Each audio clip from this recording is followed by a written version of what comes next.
That's all we're talking about from Lenovo, guys, because seriously, less stuff next year. Less stuff. Okay, we're almost there. Intel fleshed out their lineup of Skylake processors with the Core M variants now being named the M3, M5, and M7. Like BMW? Nah, they're more like smaller versions of the i3, i5, and i7.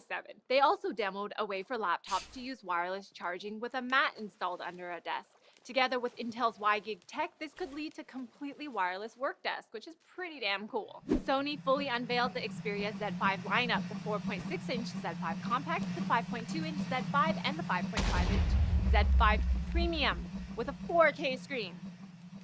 So unnecessary. So unnecessary. They've got Snapdragon 810s inside and Sony's new 23-megapixel Exmor RS camera sensor. They're also waterproof with a side-mounted power button and fingerprint sensor.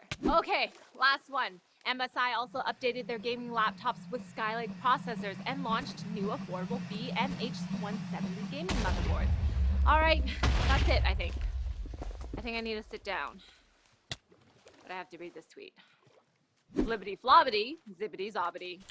Man, talking about all this PC stuff makes me think about PCs. Well, Ncix PC makes reliable pre-built PCs at all price points. You can pick and customize whatever model you want, and then our PC specialists assemble, test, and optimize its performance for you. The latest model to come out of the Ncix PC lab is the Back to School Esports Special. It features the Corsair Carbide Series 100R Silent Edition case, Vengeance RAM, a Force LS Series SSD, and water cooling by the Hydro Series H60. Add in a Superclock GTX 960 or 970, and a 600-watt power supply by EVGA, Asus Z97E motherboard, and an Intel i5 or i7 processor, and you've got a pretty formidable system. If you want to learn more, click here or in the link in the description. Alright, that's it for Netlink Daily, guys. Thanks for watching, and don't forget to like and subscribe for more videos like this from Ncix. Now, if you excuse me, I have a lot more swag to dig out from PAX, and going through PAX withdrawal, so I'm just gonna go cuddle up in my Witcher 3 t-shirt. Not go to work.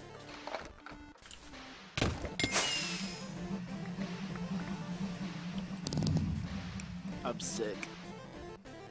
I'm alive. Get away from the audience, Jack. Yeah, you're gonna get sick. Come on. Thanks, Obama. You're Canadian. Still applies. Dear Diary, it's day 3 without Jack. The loneliness is starting to creep into my soul. I don't know if I can... Okay, but for real, I kind of like being by myself, actually. I'm somewhat solitary by nature, but it made okay net-linked intros. And that time is over. To the news!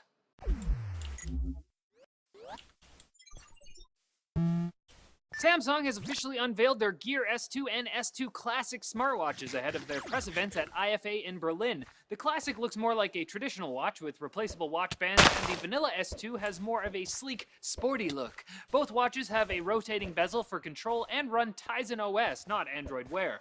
They also have 1.2-inch Super AMOLED displays, IP68 dust and water resistance, NFC for mobile payments, a heart rate monitor, Wi-Fi, and wireless charging. There's also a version that can hold an eSIM card and use 3G. Well, I guess this is the smartwatch to beat. Hold on! Lenovo has also sent out invites for a Motorola event on September 8th when they're expected to unveil the new Moto 360, which should also come in a couple different versions. And don't worry, it's not going to be that big.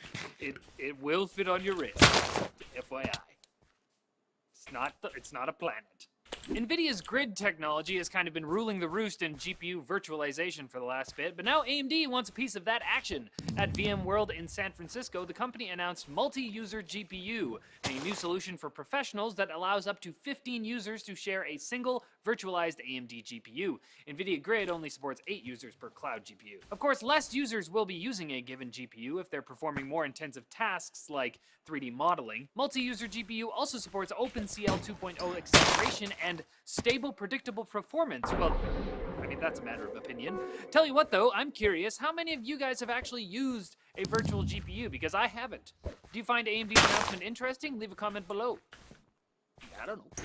And Nextbit, a startup company made of former employees from Google, HTC, and others, have launched the Robin on Kickstarter. The phone is in the affordable flagship price range at $349 US, although after the campaign ends, it'll be $399. And its big shtick is saving space by keeping your stuff in the cloud when you don't need it, which should be interesting if you don't have a lot of data, but whatever.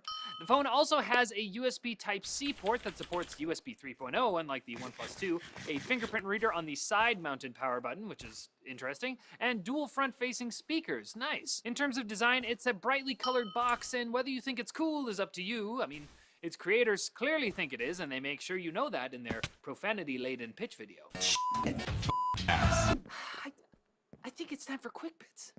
Google has changed their logo. It's now got a more schoolbook letter printing type look, and they're going to change their branding across a number of services to include their 4 colored dots and the single G icon. The change came with a pretty touching video on the company's history. Go ahead and give it a watch. A lot of people with jailbroken iPhones just got a nasty surprise as 225,000 Apple accounts were compromised via the jailbreak tool Cydia. Amazon has added offline video to its Prime Video app for iOS and Android. The feature was previously available only on Fire phones, so hopefully this lights a fire under Netflix to do the same.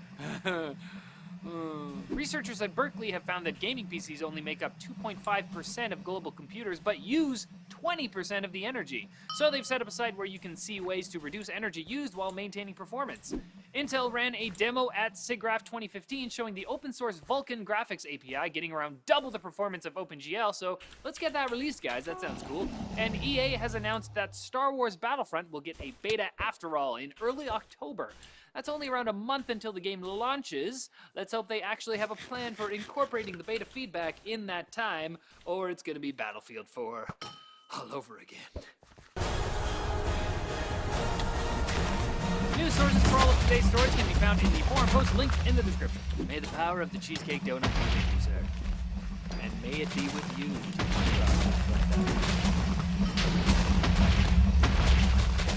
It's September 1st, and you know what that means. GG. Well, you may or may not know what that means, so I'll tell